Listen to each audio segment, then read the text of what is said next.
Howdy folks, and welcome back to Pool School. In today's hopefully short episode, I'm going to help you calculate or tell you how much diatomaceous earth, or DE, you need to add to your DE filter once you've backwashed it properly. So what do you say we get to it?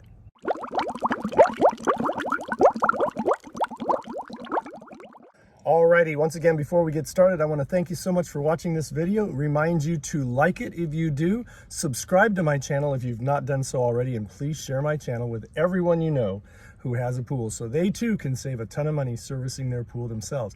Also, don't forget to check out my website, poolschooler.com. It should come across the screen right here, poolschooler.com, for more exclusive membership content that will help you save a ton more money by servicing your pool yourself. So check that website out.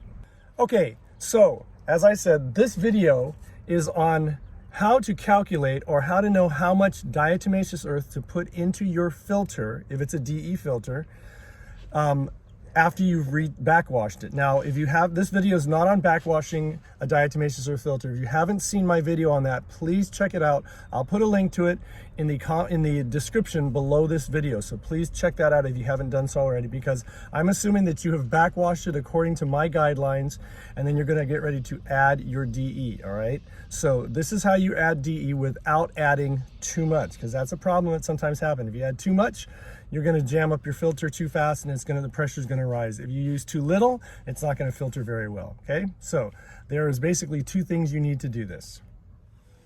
Okay, so the first thing you're going to need, obviously, is diatomaceous earth. Now, diatomaceous earth I'm going to flip this around so you can see it.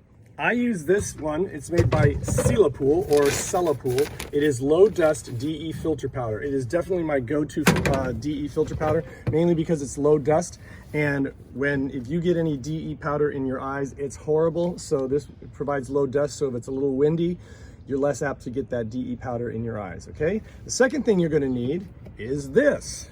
And this is approximately a 2-pound scoop, all right? And again, that's important, a 2-pound scoop. If you can't get one of those, if you have one of these, you notice it's smaller. This is a 1-pound scoop. And I used to use this, but now I use the 2-pound scoop. So let's run back to one of my pools, and I'll show you how to calculate how much DE you should put in your pool when you recharge your filter after backwashing.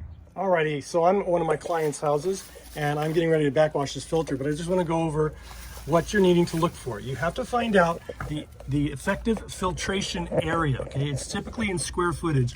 And again, a lot of times these things are a generic label.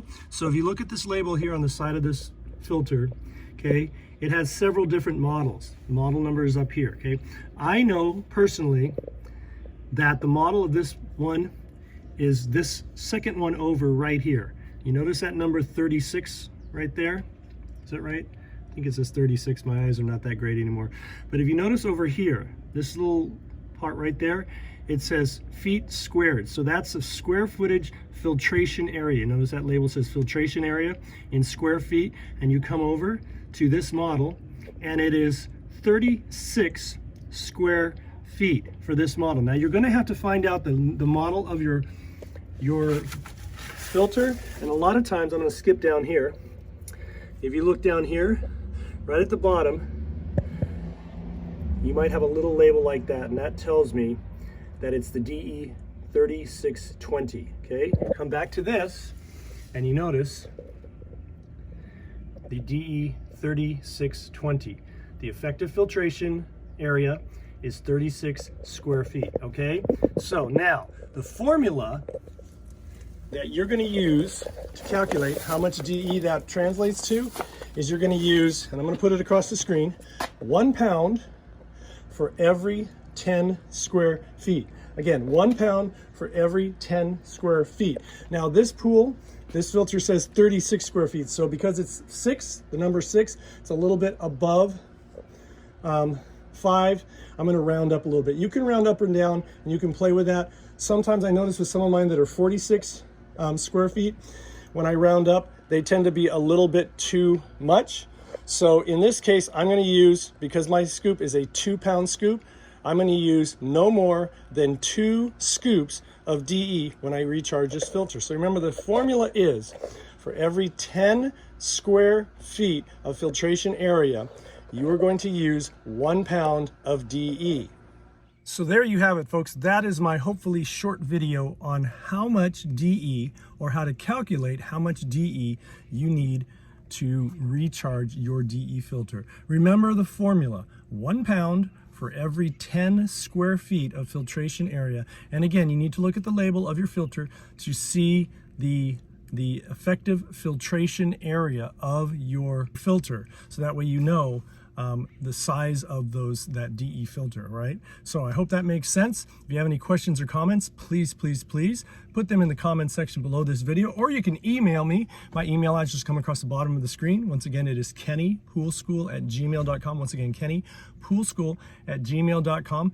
Don't forget to like, subscribe, and share. And also, please check out my membership website, poolschooler.com. One more thing, remember, if you've not seen my video on how to properly backwash and recharge a DE filter, please watch that video before you ask certain questions, because a lot of the questions on how to backwash it properly, and then also what to look for when you recharge your filter, and how to do it properly, and where to add the DE is very important in that video. So please watch that video. A link will be in the description below this video.